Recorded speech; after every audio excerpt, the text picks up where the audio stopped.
So before the break, I was having a conversation with Samuel Kuria. We better know him as SK Blue, and he was telling us about his journey and how exactly he became a musician into selling a company worth millions of company.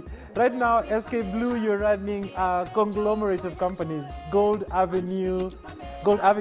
So take me through that story. How exactly did you come to be? Because I realize you're in energy, in communication. What exactly are you dealing with? And how exactly did it come to be? So from music into TV production, from TV production we started blending, and we just realized there was a bigger need, bigger than we actually thought of. So we kept sitting down with investors, especially international investors, and international investors kept telling us, we get it what you're doing, but we can't touch you. So we kept asking, how is it that you can't shake hands with us? They kept saying, because you're too small. That was too small, and you're a multi-millionaire in Kenyan terms. What do they mean by too small? They were saying too small. Unless you're looking for a larger amount of money, unless you're looking for at least $1 million upward, 100 million upward, we can't touch you. And that was a shocker for us. So we had to go back on the drawing board and now relook at what it is that we are doing, because we realized that we can't grow any further unless we are able to get participation from investors to scale. So that's why we decided to exit the opportunity that we had as a lending house, and now repackaged ourselves as Gold Avenue Africa now. And Gold Avenue Africa was meant to participate in three main sectors. Number one, energy. Number two, logistics. And number three, communication, because I was in that communication space. All right. You've mentioned invested several times, and one of the biggest questions, or rather the audiences, other entrepreneurs ask me is that how do I get access to these investors? How did you go about it? How did you go about seeking investors, especially foreign investors, to invest in your business? And how did you protect yourself? Yeah. So there are a few kinds of investors. There's the first level of investors.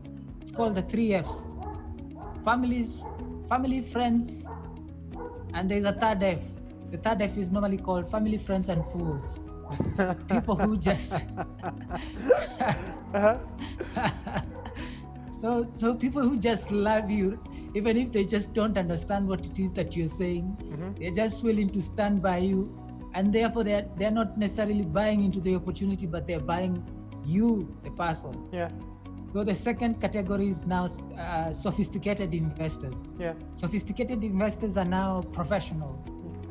Professionals who've been in the space where they've been able to put money on fixed deposit for a year and things like that. They've been able to put money in a chama, and therefore these people know how to do 1-year cycles of money, and they are willing to give you their resources as long as it doesn't stay with you for more than 1 year. That's an interesting one, because now these are people who are professionally employed but are looking for an above market return. And then there is the third category of investors, which is now institutional investors. Yeah. Institutional investors now are looking for growth-based businesses. These guys are slightly longer term, but these are the guys who are telling you, I can't invest because your business is too small. Yeah. Interesting. And in doing our research, I know you do a lot of training, especially on finance and investments. And one of the things that I got out is that you're a man, literally run your business on principles. And I got to capture at least 4 principles that I'd like to discuss as we continue on with the show. One of your first principle is that they can take your fruit, but then they cannot take your fruitfulness. What exactly do you mean by this? So they can take your fruit. Takes us back to, you remember the days when we were lending? Yes. Just before we started lending, we realized that simply because of how long it took for us to be paid, most of the time we got auctioned. We got auctioned so many times. How many times have you been auctioned? 11 times. 11 times? Yeah, 11 times. Because it's not that you're not doing what you are meant to do, but haven't gotten paid. And we kept being auctioned and coming back. And we realized, okay, they can take your fruit, but they cannot take your fruitfulness. Interesting. When you fall down, yeah, you still just come back up. rise again. Yeah, and we say instead of competing with the circumstance, create, because creation is your way to fruitfulness. Quite interesting. So, yeah. Another principle. So that's where that came from. Another principle that you mentioned, you already said they can take your fruit, but they cannot take your fruitfulness. You've also mentioned instead of competing, you create. Another of your famous principles is that you do not need to own, just access. What exactly do you mean by this? Exactly. So what we teach in our class, we call our class of investors, and we teach kingdom economics. So kingdom economics is basically looking at how economies were run by kings. And when you look at kings and how they ran the economies under commonwealth. So the wealth was communal. So under any kingdom, you'd realize that the idea was not to own, but the idea was that the best the king can give you is access. Wow. So we don't strive to own, we strive to access, because what you own, you protect. What you access is protected by the king. Wow, interesting. And a final principle that I like to touch on is that do not fall in love with the vehicle, fall in love with the why. What exactly do you mean? Yeah, so do not fall in love with the vehicle is, you've seen, as we mentioned, I started as a musician, yes, then a producer, then a lending house, then an investment company. The idea of it is that at the end of the day, the essence of you is being productive so that you may be able to impact and transform lives. So some of the times when I speak to musicians especially, they're at the point where they're saying, all I know and all I want to do is music. Yes. And even if they get another opportunity that is probably TV, let's assume, they don't want to take it because they're saying, I'm loyal to music. But the idea is not to fall in love with a vehicle, fall in love with the why. Do not be and loyal. And the why is being transformational. And the first person you transform is you. When your pocket is transformed, you're transformed. True. Then the second people is the society. Unless your pocket is transformed, how will you transform the society? And most of the time, it's not because we don't have potential, but because we've fallen in love with a vehicle. Which is not supposed to we fall can in be love anything. with. Yeah, interesting. And also, just as we almost about to wind up, I'd like just to find out, you've what's it called, created and sold several businesses. So take me through your trail of thoughts. At what point do you decide to sell a particular business, and when it gets to what particular threshold?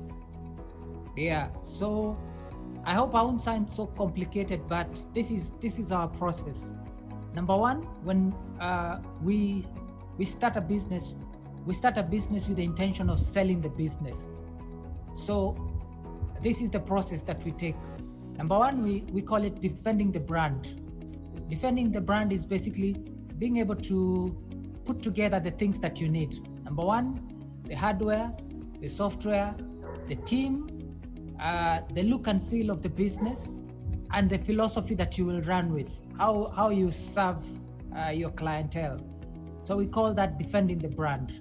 So we take a bit of time just to put that together and build a manual of how do we want people to experience our business, how do we want it to look, who do we want to work with, and we put it together. After that, we go to defending demand. Defending demand to us is where you go out there and look for contracts, but contracts that are not less than 1 year, so that by the time we lock in the contracts, we don't have to keep going out there to look for jobs. We're locking in a contract and we can forget about it for a few years. Some of the contracts that we have been able to lock in, like energy contracts, some are 15 years, 20 years. Think of it that you lock a contract and you don't have to think about it for 15, 20 years. Wow. It gives you the perspective and mindset to just focus purely on what you do. So that's basically getting an off-taker signing a contract for you. Then we cross over and say defending margins. So let's assume we are doing something we're selling something it's costing us 10 shillings, let's say, to make So the question is, how much do we keep from the 10 shillings, 2 shillings? So defending the margin is saying, what can we do without compromising the quality of this product that you're offering? Yeah. What can we do so that we take it down, so that our cost is lower and our margin is higher? Interesting. Then after defending margins, now we scale the business by opening our doors to welcome the participation of investors. Wow.